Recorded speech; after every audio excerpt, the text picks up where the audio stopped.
Hey, friends, thanks for being here with us today. We have a timely topic, and I'm excited to get into it and especially hear your perspective on it, Chris. But first, let me say hi. I'm Karen Wagner, the founder of Invigorate, lupus survivor for 15 years. And I'm here with my awesome co-host, Chris Burton, the baddest chaplain. Chris, extra special thanks for being here because you've been traveling for the holiday and on the road. So appreciate you squeezing us in. Oh, no, it's all good. Always good to see you and be here and be able to chat with you on Invigorate. And obviously, talking about what we're going to talk about today is a topic near and dear to my heart. So I'm extra excited to have our conversation today. You're focusing on gratitude and what we're thankful for comes up around the Thanksgiving holiday. But then I heard this hilarious statement how then the very next day we have the biggest retail shopping day of the year where Right. people literally stamp over each other to get more materialistic things a Oh my day gosh. after we were expressing gratitude for what we have. The Right. irony, the irony. No, that really hits it on the head, and especially, I mean, there may be some of our listeners who are too young to remember what it feels like to like wait in line at the store to get like a 70-inch TV or whatever. But people would really, to your point, Karen, like fight each other over these goods after just going around the table and sharing what they're thankful for. Now they're really like poke someone's eyes out over like a discounted electronic at the local Right. department store. It's very ironic to your point.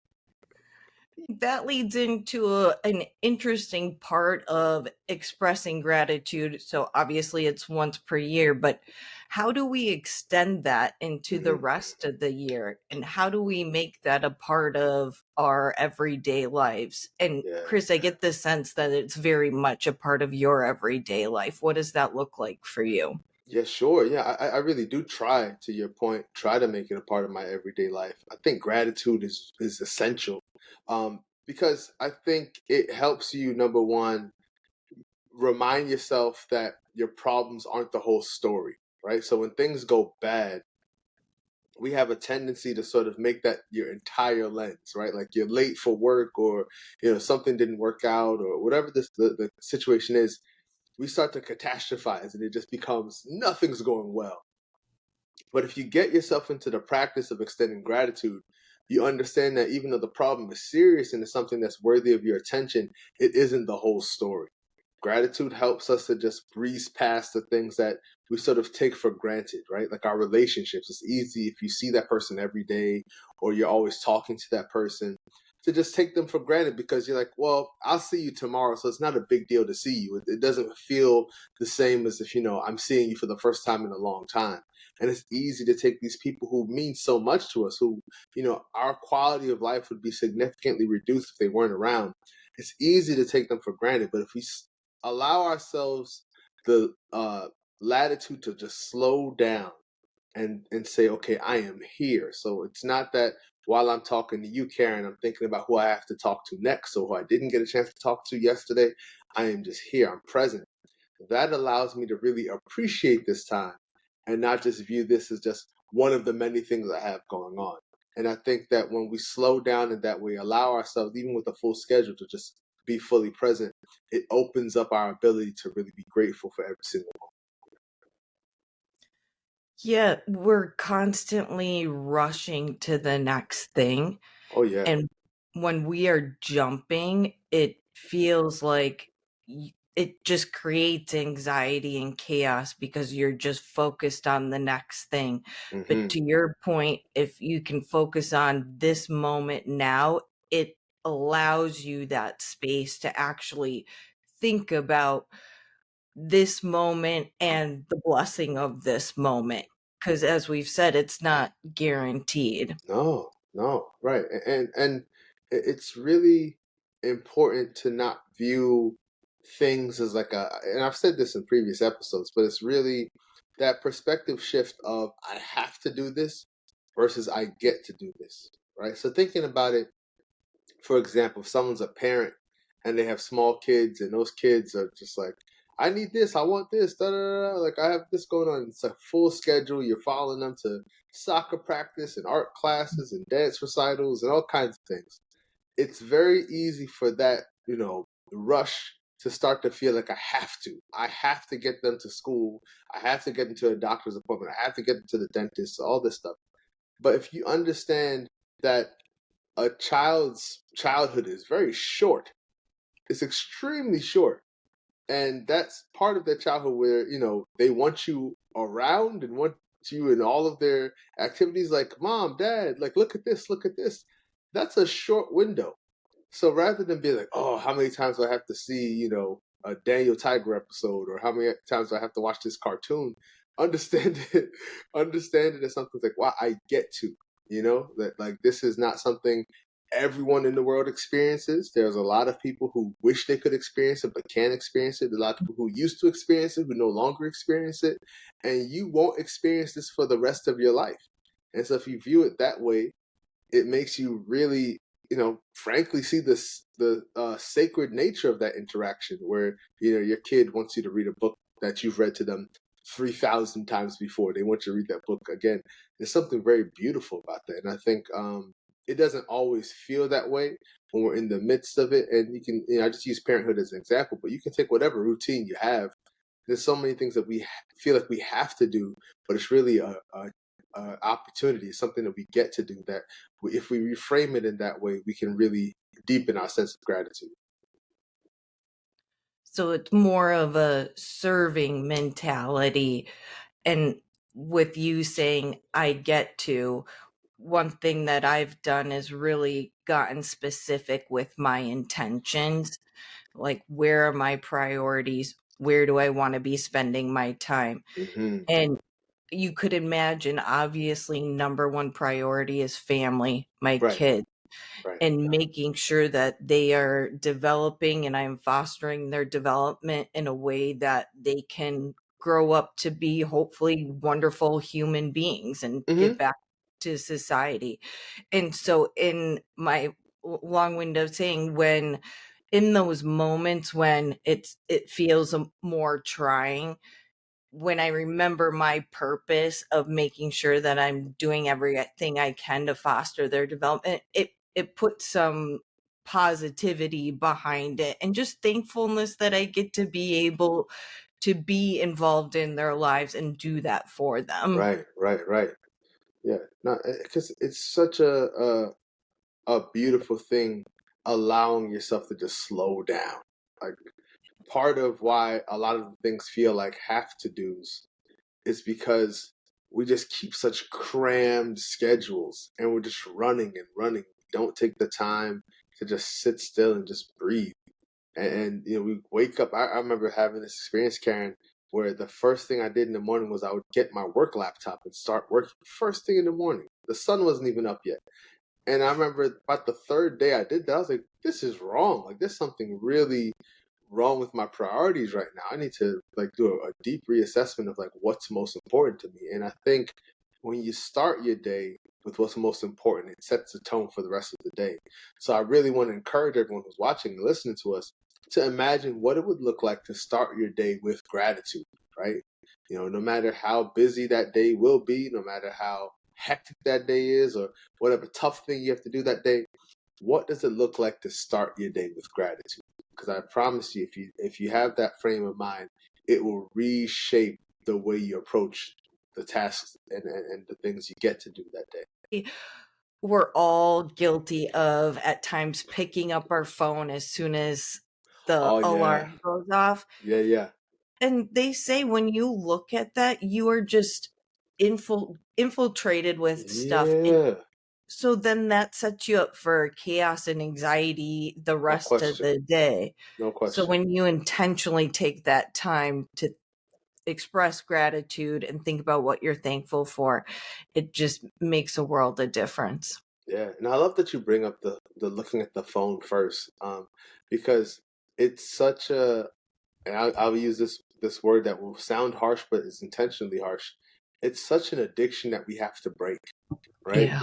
And when we start the day looking at the phone, whether you're looking at Instagram and now you're starting to compare yourself, or you're looking at Facebook and maybe you're getting angry at your old high school classmates, like off the wall view of the world, or whatever it is. Or you see some news that's very heartbreaking. You're like, oh my gosh, I can't believe there's so much suffering. Whatever it is, it's really hard to overcome that like jolt to the system and the ways in which it affects us on a like on a chemical level. It's like the ways you're reacting to the fear you have, the anxiety you have, the sort of like dopamine release of like, oh, this is great, but then it like fizzles out and like you're craving that sense of satisfaction we get from seeing, oh, I have 12 notifications, people really care about what I'm doing.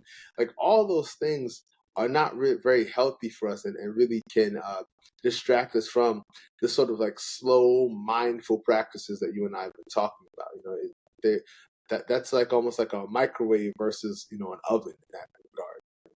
Exactly. So you mentioned dopamine, so that lights up our brain's reward system Mm-hmm. when we look anything positive, eat a candy bar, any sort of sugar, look at social media, see how many likes we got. Yeah, yeah, But I also learned that expressing gratitude yes. re- releases both dopamine, that reward chemical, and Mm-hmm. serotonin, which also that Yeah. makes us feel calm, Yes. good. Yes. So it's like you can get those chemicals in an unhealthy way, or Right. you can get them from practicing gratitude. And that's just a simple swap that may feel big at first, but once you start, Right. You it get on gets your you, way. right? Yeah, I'm with that. I'm with that, and I like that because there's something about I use the addiction, but also use the word habit for this. And it's something about Yeah. building that habit of every day, instead of reaching for that phone, you're reaching for your journal, like you said, or just taking time to just really think and be present and consider what you're grateful for. I think those are things that really pay off in dividends in terms of allowing yourself to really be centered and be focused rather than just, tossing in the wind of everything else that's going on. You're sort of along for the ride when you're picking up your phone, but when you're picking up your journal, you're taking that time to just sort of be there. You're in the driver's seat, in a way that's far more constructive. Hmm. Yeah. And as you get more into it, what I'm starting to is the morning practice is important, but then also in the evening as well, because Hmm. your brain is digesting everything that happened, and we naturally just tend to go to the negative. It Right. goes back to ancestors' days, just trying to survive. Yeah.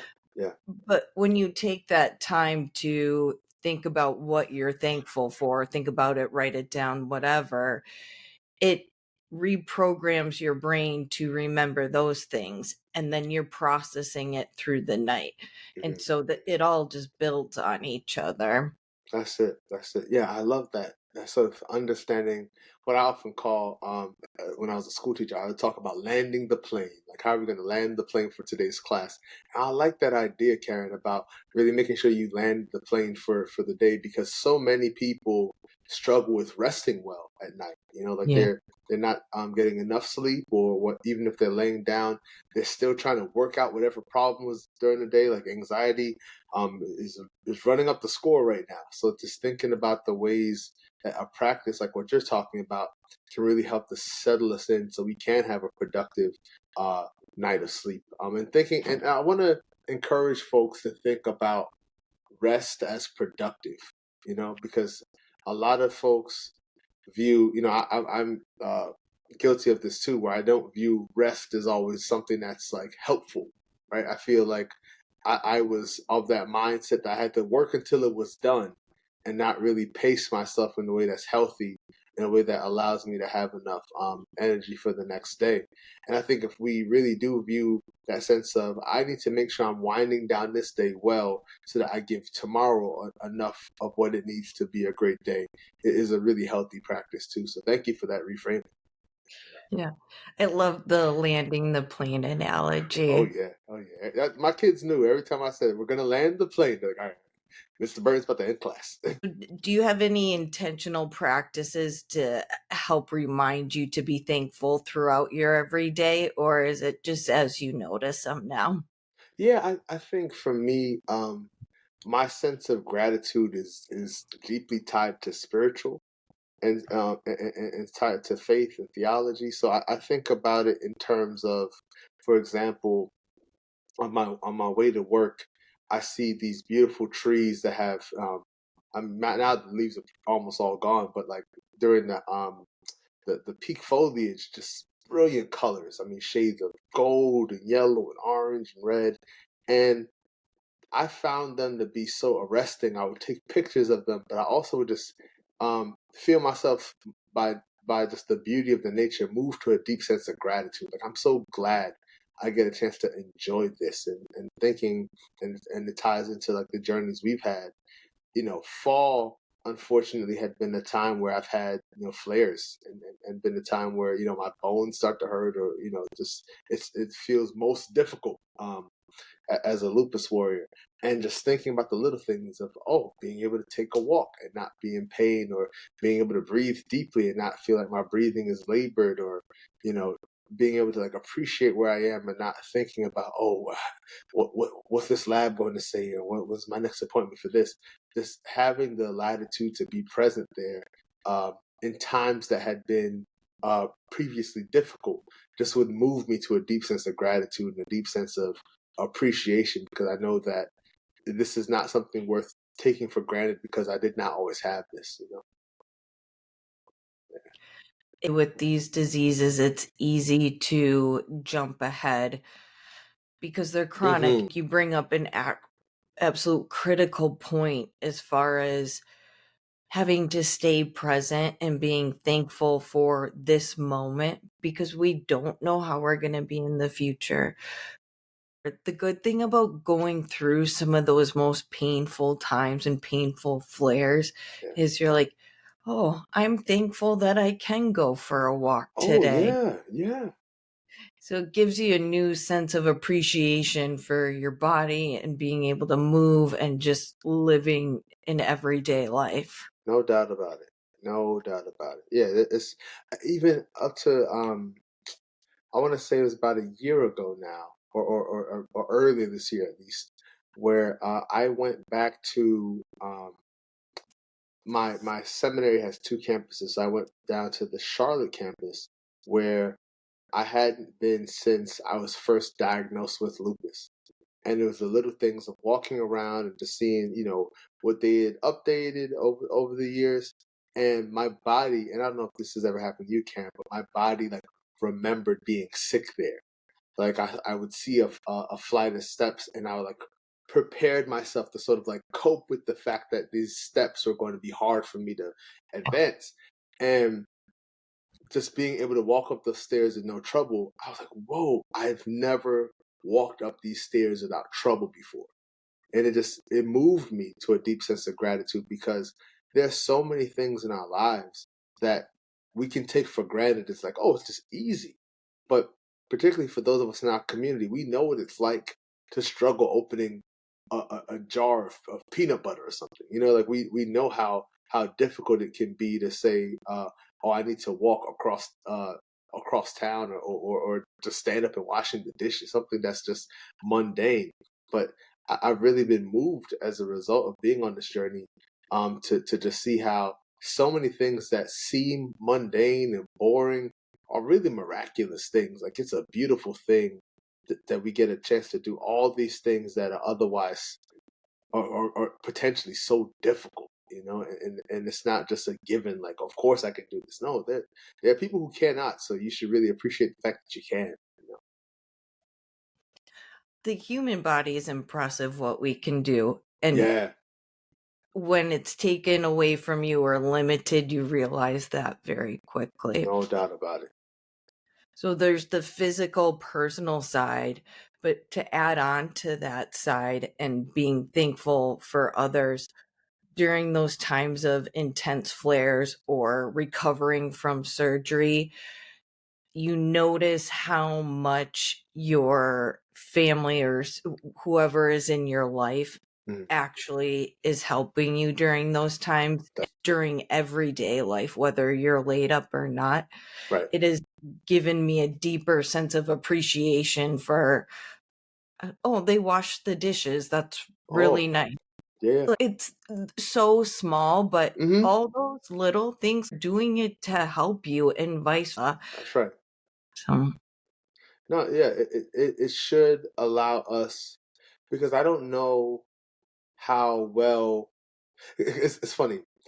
My wife will thank me for stuff. Like let's say I picked up the boys from like practice and stuff. She's like, "Thank you for that." And I used to get, I'll confess, Karen, I used to get annoyed by it. I was like, "Why are you thanking me for this? This is what I'm supposed to do. Why are you thanking me like for taking out the garbage? I'm supposed to take out the garbage, you know?" And um, I would just kind of get into that space. But as you're saying it, you really got me thinking.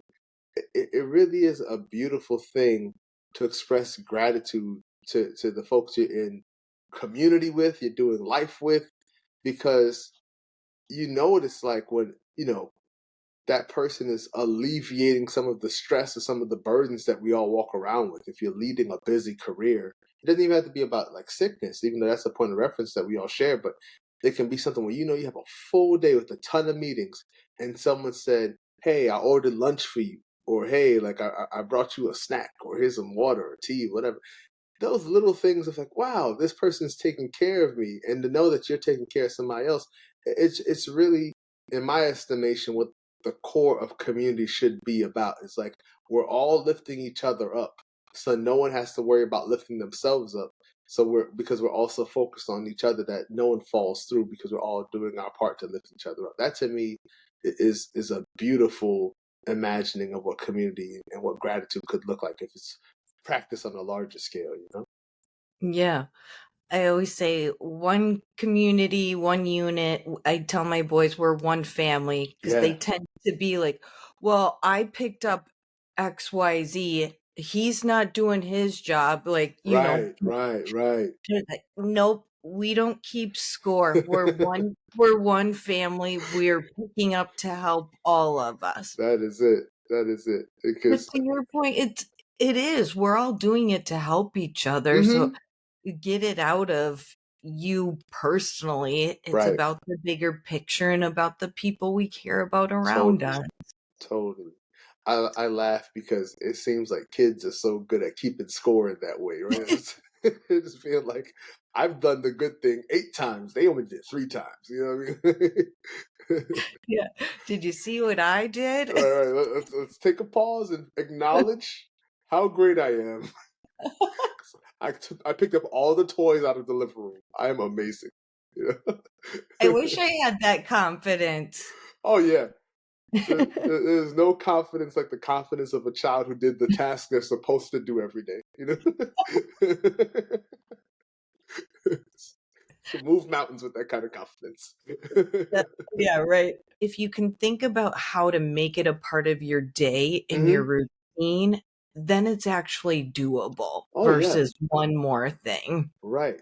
Because the temptation, to your point, you start to think like, man, I need to get up 2 a.m. to make sure I'm doing all the tasks I need to do first thing before I start anything else. How do I optimize all of this? But yeah, I think it should just become a part of your regular rhythms in a way that it doesn't feel, there's some tasks that have to be standalone, but I think there's a lot of ways that we can do tasks with a different kind of method and different kind of methodology. So, for example, thinking about my boys again and how teaching them to like share has also been an opportunity for me to teach them about like it's good to give cheerfully, right? So it's not like I see that you're hungry and I say here have half my sandwich, but it's about learning about what it looks like to do that in a way that doesn't make you feel small, that doesn't make you feel insignificant or embarrassed that you had to get half of my sandwich, but does it in a way that makes you feel like, oh wow, I appreciate you. Now I'm teaching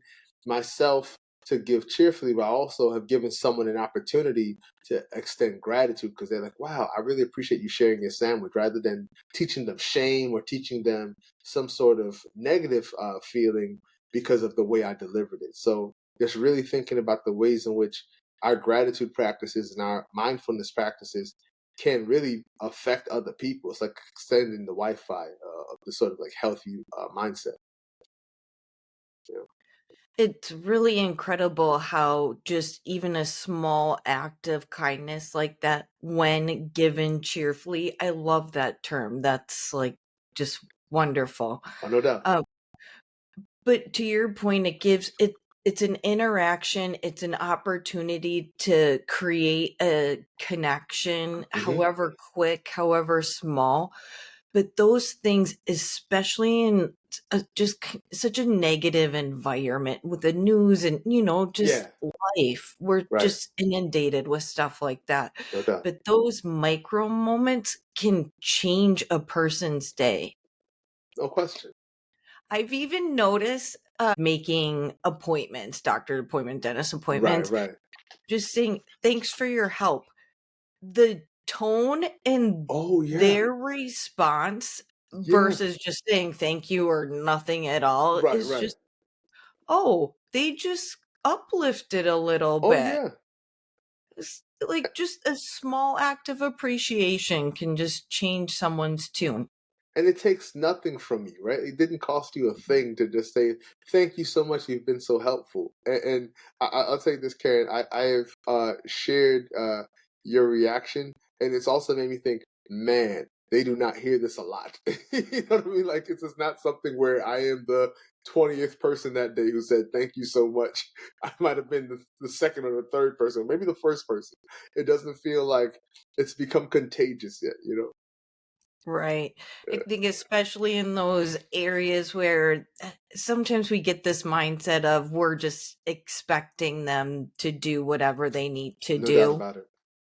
And so again, like pausing, being in the moment, like this person is working, they're probably overworked, especially if it's in a provider's Oh, office. absolutely. It, making sure that you are taking the time. And then it makes me feel good too. So Mhm. it's just good all the way around. It's a win-win. Everybody wins. No one loses. Yeah, Yeah. here for It's that. so simple, and I think it can be really easy to be like, "Yeah, yeah," but it's the importance of it both on you individually and those around you can just make all the difference. Yeah, truly agree. Truly agree. So how have you seen like the benefits of some of the practices that you've done so far? How has it sort of like affected you, not only in terms of like changing your outlook, but has it really helped you in terms of like like physical benefits or psychological benefits or like socially, this sort of like reorienting yourself in gratitude? I think psychologically, used to tend to just have a scarcity mindset Yeah. where I'm constantly just, there's more to do. I'm not keeping up, Mm. the whole rat race Right, thing. right. But enabling and keeping with a consistent practice of actually writing down what I'm thankful for Hmm. has, I think, one, reduced my stress. Great. Even the smallest of things are everything. And especially us in our environments, it's so easy to take all that for granted. Hmm. So starting a regular practice has really helped me seeing, well, I have everything that I need. Anything I'm doing is growing who I am as a Right. person. It's just changed my view on life in general and just really help ground me. Hmm. Hmm. There you go. Yeah, because it's so funny you say that because it just goes back to that sort of like assumption in my opinion of like you talked about water. People will like argue about like I don't want tap water. It has to be bottled water. It has to be like mineral water. It has to be alkaline water. All this stuff, and we don't think about how for so many people the idea of indoor plumbing is a dream, right? The Right. idea of going into a home and being like, I want water, and I can choose if it's hot water or cold water or filtered water. These are not universal experiences. A lot of people still have to walk miles carrying water. We have a lot of people who still have to like pray for water. Like they're praying that it rains that day. There's so many parts of the world where this is not a shared reality. And I think we do ourselves a great disservice if we start to think like, oh, it's supposed to be this way. Because for a lot of people, you're living their dream world. You're living their fantasy. As much as you feel like you have all these problems, you're also living in someone's like utopia. I think it's really important. We've talked about pay attention to what you're listening to, what you're Hmm. reading. Make sure you're staying curious about and learning about what's out there. I mean, we give the news a bad rap and whatnot, but Right.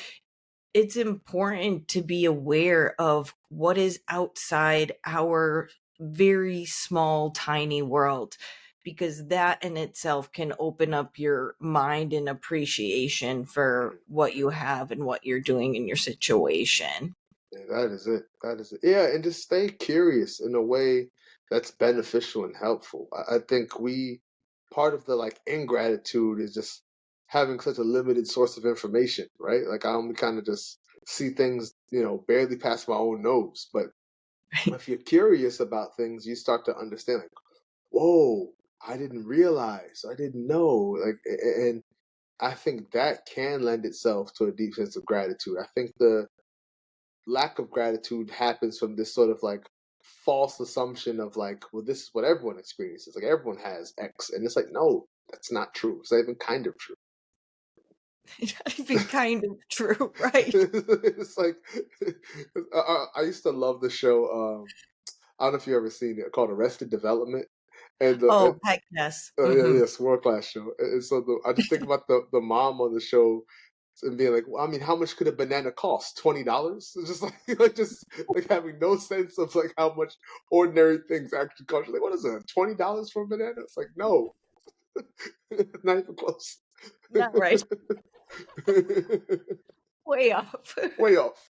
Could buy like all the stores bananas for $20. But you Yeah. bring up a good point, like the ignorance. So just making sure that you are educating and continuously learning so you don't fall into that trap of just getting stuck in your own world. Yeah, yeah, yeah. It's we have so much to learn from each other, and we should not dismiss other groups of people. We shouldn't dismiss other ways of life outright because there's something to glean there if you have this sort of intellectual humility to do so. If you have the kind of sense of like, wow, I appreciate what's in front of me rather than just viewing whole experiences as worthless.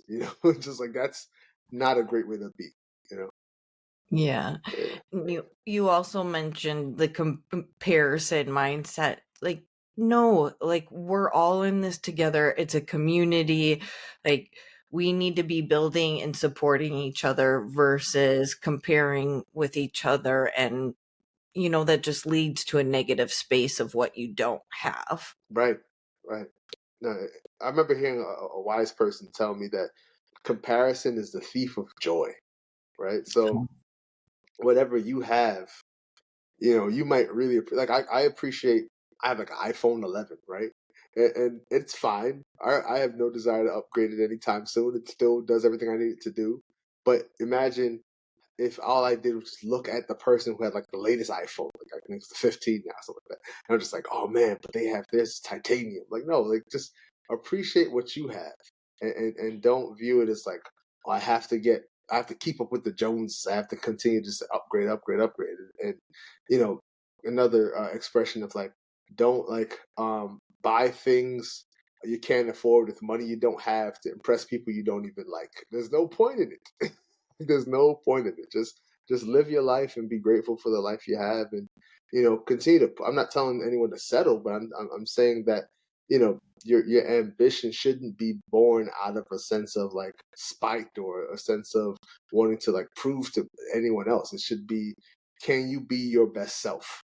Like you like try to set your own personal record while understanding that you being your best self helps the entire community. Because if everyone's their best selves, the whole community benefits. Hmm. Yeah. And you bring up something funny with the iPhones or whatever Right. materialistic. thing it is, Mm, I think about what I've wrote down as far as what I'm actually thankful for. Not once have I ever, maybe I've been thankful for like my house and having sure. warm shelter, Right. but it's not like I am really pumped about this phone. Like I Yeah, am yeah. really happy about this phone. No, Exactly. it's always about the people and the Yes. experiences. Yes. The people are what matters. You know what I mean? Like Yeah. the goods, the property, and if you don't believe me, ask people who've lost all their material possessions, like people who survived the flood or a fire, right? Like, are they upset about this stuff? Yes, but are they glad no one got hurt? Even more so. Like Right. that's what really, really matters. So it's just keeping everything in perspective is key. Yeah. Yeah. One other tip I'll give about as you get into practicing gratitude, Hmm. I have, I have found the more specific you can be, and even just specific examples, it helps you build.